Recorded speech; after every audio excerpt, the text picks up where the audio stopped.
ఏ బల్లోకెళ్ళే చదువంటే నా కొల్లదు అన్నాడే, బాల్యం నుండే పుస్తకాలతో దోస్తీ గట్టాడే, తన లక్ష్యం కోసం పెద్దన్న ఇల్లుదిలి వెళ్ళాడే, ఇతడేమో ఎవ్వరికర్థం గాక ఇంట్లో మిగిలాడే.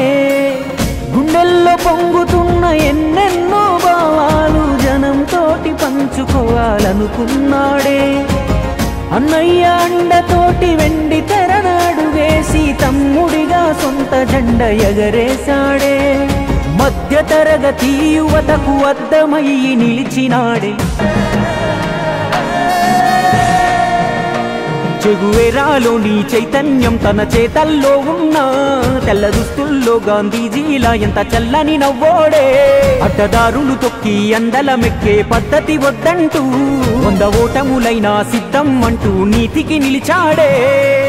పేదోడి బలహీనతే ఆధారం చేసుకొని పాలించే రాజకీయం ఇంకెన్నాళ్ళు, ప్రశ్నించి బానిసత్వ సంకల్లను తెంచకుంటే మన కళ్ళను వదిలిపోవు ఈ కన్నీళ్ళు అని జనం కొరకు తప్పించే ఆ గుండెకెన్ని అవమానాలు. ఎగురుతున్న జాతీయ జెండా వెనక ఉన్న పొగరుంది నిండా, కోట్ల మంది అభిమాన దళమే తన అండా, కొత్త రాజనీతిని నేర్పిన మార్తాండా. పేరులోనే పవరున్నోడు, పవరు కొరకు పలుసనగాడు, ఎంత తొక్కితే ఎంత ఎత్తుకులేస్తాడు, ధరణి పైన సరికొత్త చరితను రాస్తాడు. భారత్ మాతా కీ జై! జై హింద్!